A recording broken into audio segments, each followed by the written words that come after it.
Bismillahirrahmanirrahim. Assalamualaikum warahmatullahi wabarakatuh. Anak-anakku yang dirahmati oleh Allah, hari ini kita belajar fikih bersama saya Ibu Farah Diba mengenai konsep ekonomi Islam.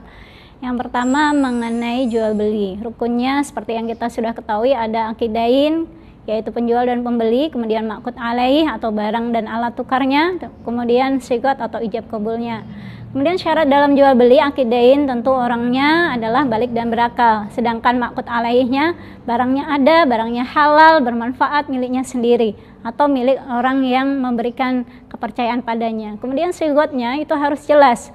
Kemudian bersambung, tidak diselai waktu kecuali ada perjanjian di antara mereka dan juga di dalam satu majelis yang sama.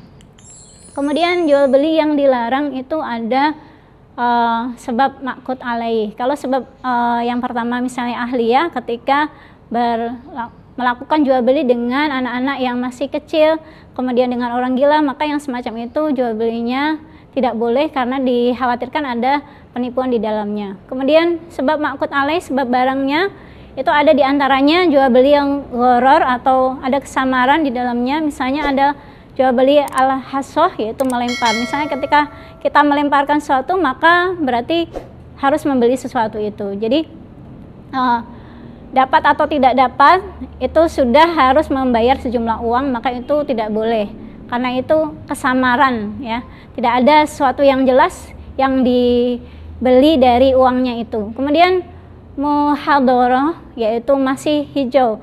Jadi ketika buah-buahan masih belum saatnya dipetik sudah dilakukan jual beli, maka itu tidak boleh.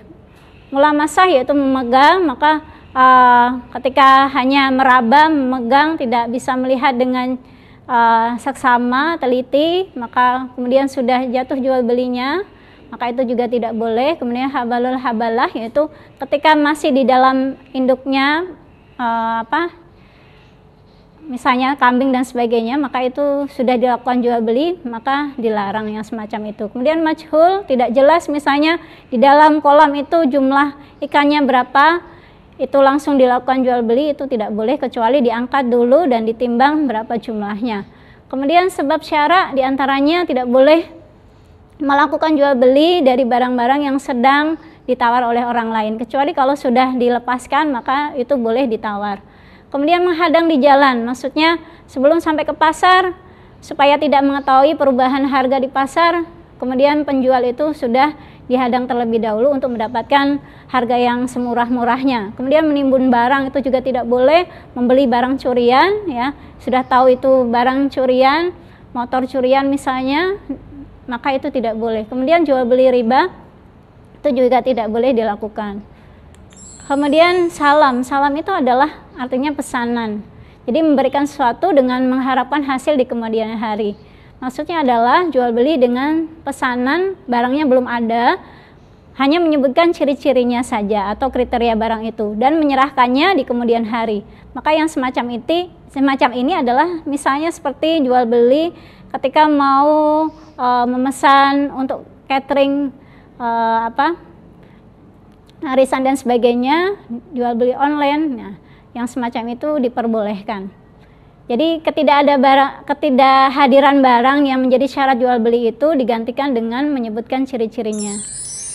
Yang berikutnya mengenai khiyar. Khiyar itu adalah memilih yang terbaik. Jadi penjual maupun pembeli itu berhak melakukan khiyar, yaitu memilih melangsungkan jual belinya atau membatalkan jual belinya dengan kesepakatan mereka. Ada 3 macam khiyar. Yang pertama khiyar majelis, yaitu ketika masih dalam majelis atau tempat jual beli sebelum berpisah antara penjual dan pembeli, maka penjual maupun pembeli berhak untuk membatalkan atau melangsungkan jual belinya. Jadi tidak semua barang itu kemudian harus dibeli saat itu, boleh memikirkan apakah membatalkan atau meneruskan jual belinya.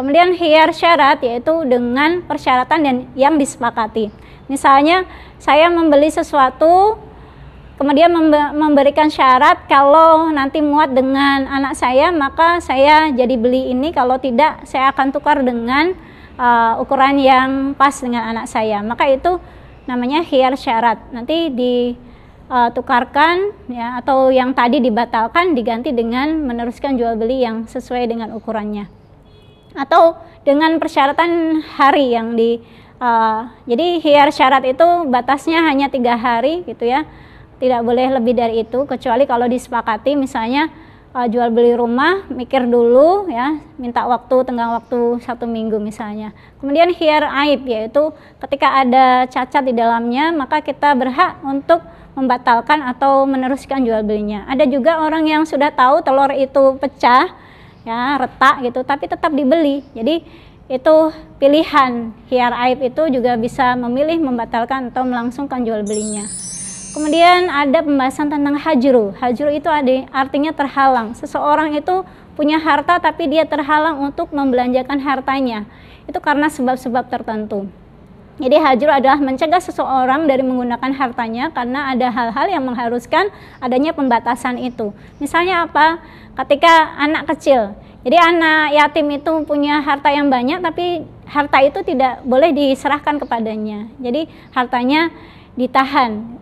Demikian juga dengan orang gila, orang yang kurang akal, orang yang sakit parah, orang yang bangkrut ya, orang yang boros, maka orang-orang semacam ini itu harus ditahan hartanya supaya hartanya tidak habis. Itu namanya hajru.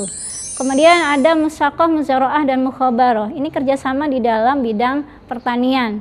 Jadi bedanya apa? Musaqah itu kerjasamanya pemilik kebun dengan perawat kebunnya. Jadi sudah ada tanamannya, orang itu hanya menyirami dan kemudian berbagi keuntungan bersama sesuai dengan kesepakatannya.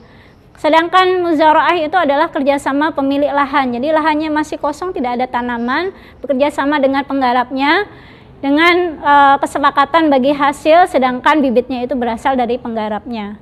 Jadi tidak menyewa tanah itu kemudian membayar sejumlah uang, tapi nanti membayar dengan hasil yang diperolehnya. Kemudian mukhabarah itu kebalikan dari muzara'ah, yaitu kerjasamanya pemilik lahan yang masih kosong tadi dengan penggarap untuk berbagi keuntungan bersama, di mana bibitnya itu berasal dari pemilik lahan.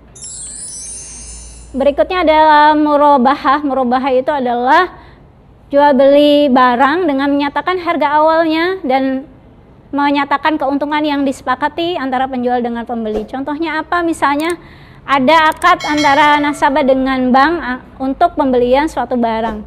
Jadi bank itu membiayai pembelian barang tertentu, kemudian menyerahkan pada pembeli itu dengan akad wakalah, yaitu menyerahkan kepercayaan untuk membeli barang itu. Maka bank itu sebagai pemilik barang, dan selanjutnya terjadi akad jual beli antara bank dengan nasabah tadi. Nah, dengan demikian maka nasabah mengetahui harga awal barang tadi dan mengetahui keuntungan yang diambil oleh bank. Maka semacam ini diperbolehkan, tidak ada riba di dalamnya. Kemudian ada mudharabah. Mudharabah itu adalah kerjasamanya pemilik modal dengan pengelola modal, dan yang dibagi hanya keuntungannya. Ketika ada kerugian maka yang menanggung adalah pemilik modalnya. Nah, di sini ada 2 macam mudharabah. Yang pertama ada mutlaqah, yaitu ketika si pemilik modal itu menyerahkan sepenuhnya usaha apa yang akan dikelola oleh pengelola modal. Sedangkan mudharabah muqayyadah itu pemilik modal sudah menetapkan usaha apa yang harus dikelola oleh pemilik pengelola modal, misalnya sudah menyediakan gerobak dan sebagainya untuk usaha tertentu. Itu namanya ketika ada kerugian yang menanggung adalah pemilik modal, itu mudharabah. Sedangkan syirkah itu kerjasamanya 2 orang atau lebih di bidang modal usaha maupun keahlian untuk berbagi keuntungan dan juga kerugian bersama. Jadi bukan hanya untungnya yang dibagi tapi juga kerugiannya.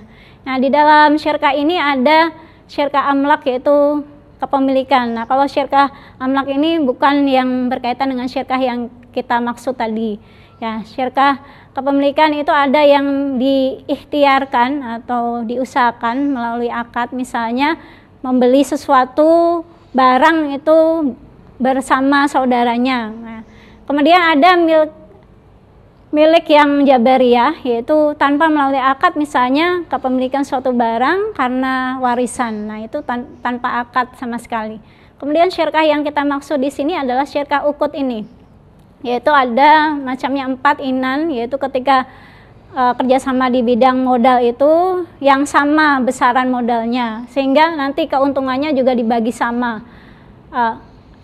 Maaf itu yang inan itu yang berbeda gitu ya, berbeda mengenai besaran modalnya, sehingga nanti besaran keuntungannya juga berbeda disesuaikan dengan besaran modalnya. Kemudian ada mufawadah, itu yang sama antara semua anggota itu sama besar modalnya, sehingga sama pula besar keuntungannya. Kemudian abdan itu ketika yang kerjasamanya mengenai keahlian dari masing-masing orang yang bekerja sama itu, misalnya punya keahlian sama-sama bisa melakukan